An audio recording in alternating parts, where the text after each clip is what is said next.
CNE news में आप सभी का स्वागत है और अब लेते हैं खबर विशेष की ये खबर। चंडीगढ़ में नए प्रशासक आ चुके हैं। इसी बीच कांग्रेस के नेता पवन शर्मा जी, जो सीनियर एडवोकेट भी हैं, उनसे जानेंगे कि नए प्रशासक जो चंडीगढ़ के हैं, गुलाब चंद कटारिया, उनसे क्या उम्मीदें होंगी शहर की जनता को।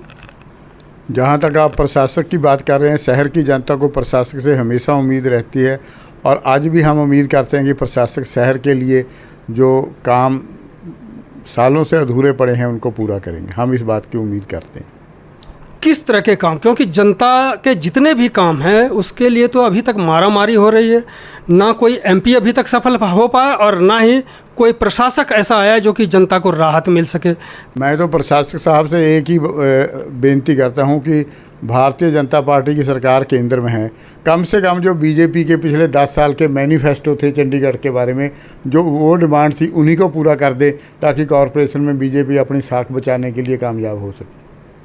यानी बीजेपी को नगर निगम चुनाव जीतना है तो प्रशासक को ही मेहनत करना पड़ेगा। प्रशासक को जो बीजेपी को पिछले 10-15 साल के मैनिफेस्टो हैं, जो लोगों की डिमांड उन मैनिफेस्टो में डाली है, कम से कम प्रशासक उस डिमांड को तो पूरा करे। क्योंकि यहाँ प्राइम मिनिस्टर आके भी वोटें मांगते हैं, होम मिनिस्टर आके भी वोटें मांगते हैं लोगों से। यदि प्रशासक अपना ही काम करते हैं, जिस पार्टी ने उनको लगाया है उसी का काम करते हैं, तो कम से कम पिछले बीजेपी के 5 मैनिफेस्टो मंगवा लें या 10 साल के मैनिफेस्टो मंगवा लें और देख लें लोगों की ज़रूरत क्या बीजेपी समझती है। यदि वो बीजेपी की इज्जत रखते हैं तो कम से कम वो बीजेपी के मैनिफेस्टो ही कंप्लीट कर दें। जिस तरह से कांग्रेस पार्टी और आम आदमी पार्टी को प्रशासक के कार्यक्रम में नहीं बुलाया गया, भाजपा के लोग पहुंचे थे वहां पे, इसको किस तरह से देखते हैं आप?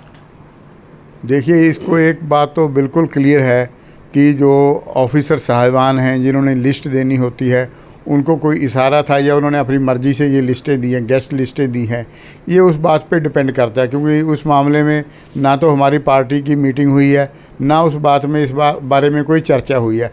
लेकिन ये अच्छा होता कि आम आदमी पार्टी और कांग्रेस पार्टी को भी बुलाते, क्योंकि कहीं गवर्नर एट होम हो या कुछ हो, या प्रेसिडेंट ऑफ इंडिया भी कभी कोई ऐसी सर पार्टी की बात करता है तो सभी को बुलाया जाता है। ये अफसोस की बात है, नहीं बुलाया। यहाँ तक कि सांसद मनीष तिवारी और जो मेयर कुलदीप टीटा हैं, उनको भी नहीं बुलाया गया। देखिए, मेयर जो है हमारे शहर का फर्स्ट सिटीज़न है। फर्स्ट सिटीज़न मेयर कंसीडर होता है। मेयर को ना बुलाना तो कम से कम प्रशासक साहब को, जो इस डिपार्टमेंट को रिप्रेजेंट करता है, उसको तो इमीडिएटली सैक कर देना चाहिए। क्योंकि मेयर को ना बुलाना सारे शहर की एक तरीके से इंसल्ट है, बेइज्जती। पवन शर्मा जी ने कहा कि मेयर को ना बुलाना आश्चर्यजनक है और शहर की बेइज्जती है, ना किसी और की। आगे के लिए क्या लगता है कि इस पर कार्रवाई होनी चाहिए?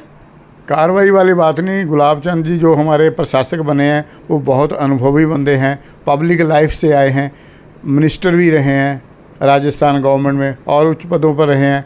डेफिनेटली है वो इस बात का संज्ञान लेंगे और वो कोशिश करेंगे ये लैप्स कहाँ से हुए, क्यों हुए, और आइंदा शायद ऐसी बातें ना हो। उम्मीद करते हैं इस बात की। क्या कांग्रेस, आम आदमी पार्टी, मेयर या सांसद इन लोगों से दूरी बनाने के लिए एक षड्यंत्र भी कह सकते हैं इसको?